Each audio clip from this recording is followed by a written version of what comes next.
안녕하세요. 효자한의원 원장 윤경민입니다. 오늘은 허리 통증에 관해서 말씀드리겠습니다. 요통은 디스크로 인해 발병하는 경우가 대부분입니다. 요통 환자 10명 중에 8명은 디스크성이고 나머지 2명 정도가 비디스크성입니다. 나는 일상적으로 허리가 아프다 이럴 때는 디스크로 인한 건지 아닌지부터 판별하는 것이 중요합니다. 보통 무거운 물건을 들고 나서 허리가 아픈 경우가 있죠. 이 그림을 보시면 허리를 숙이거나 무거운 것을 들 때 디스크가 짓눌리고 뒤로 빠져나가려고 하는 것을 볼 수가 있습니다. 무거운 것을 들고 난 후 또는 허리를 숙였을 때 순간적으로 허리를 삐긋하면 디스크를 의심하게 됩니다. 무거운 것을 들고 허리가 바로 아픈 경우도 있지만 몇 시간 뒤에 서서히 아픈 경우도 있습니다. 이 그림은 자세에 따라 디스크에 가해지는 압력을 나타낸 그림입니다. 허리를 굽히거나 앉아 있으면 디스크에 가중되는 압력이 증가하는 것을 볼 수 있습니다.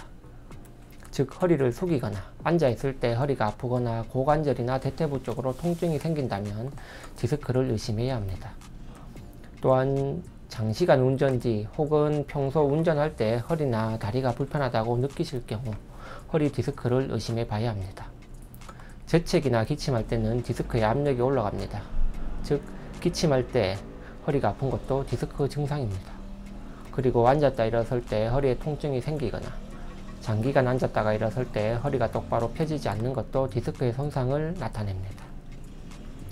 아침에 자고 일어났을 때 허리가 이렇게 옆으로 비틀어져 있는 것도 디스크를 의심합니다. 허리 디스크의 증상 중에는 허리나 엉덩이만 아픈 경우도 있고요. 다리나 발목으로 통증이나 저린 느낌이 내려가는 경우도 있습니다. 허리나 엉덩이 쪽만 아픈 것을 보통 경막성 디스크라고 하고요. 다리 쪽으로 통증이 내려가는 것은 디스크의 탈출이 더 진행된 것으로 신경근성 디스크라고 합니다. 탈출된 디스크가 몇 번 신경을 건드리냐에 따라서 그림과 같이 증상이 나타나게 됩니다. 그림을 보시면 엉덩이 통증은 공통적이기 때문에 보통 엉치가 아픈 증상은 대부분 디스크인 경우가 많습니다. 그럼 이제 디스크 치료는 어떻게 해야 하는지 말씀드리겠습니다. 디스크는 안쪽의 수액과 수액을 감싸고 있는 섬유륜으로 구성되어 있습니다.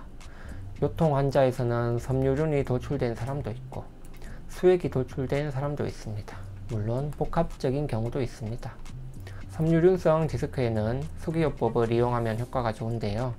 섬유륜은 딱딱한 성분이기 때문에 순간적으로 허리를 비틀면서 디스크에 음압을 주면 도출된 섬유륜이 톡 들어가는 경우가 많습니다. 섬유륜과 달리 수액이 도출되어 있는 경우에는 기계를 이용한 견인요법을 통해서 치료합니다. 수액은 말랑말랑한 젤리 같은 형태이기 때문에 10분에서 30분 정도 지속적으로 견인을 하고 있어야 수액이 서서히 들어갑니다. 견인의 방법도 여러 가지가 있습니다. 허리가 숙일 때나 앉아 있을 때 통증이 오는 사람들은 다리를 일자로 쭉 편 상태에서 견인을 해야 하고, 허리를 쫙 편 상태에서 통증이 오는 사람들은 다리를 굽힌 상태에서 요추 견인을 시행합니다. 견인은 한두 번 하는 것이 아니라 통증이 호전될 때까지 2주가량 매일 지속적으로 하는 것이 좋습니다.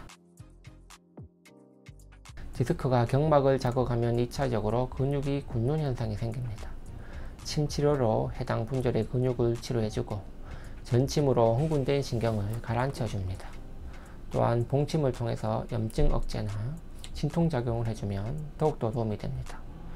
그리고 디스크의 찢어진 부위의 재생을 위해서는 콜라겐 섬유의 증식을 도와주는 한약 치료도 필요합니다. 감사합니다.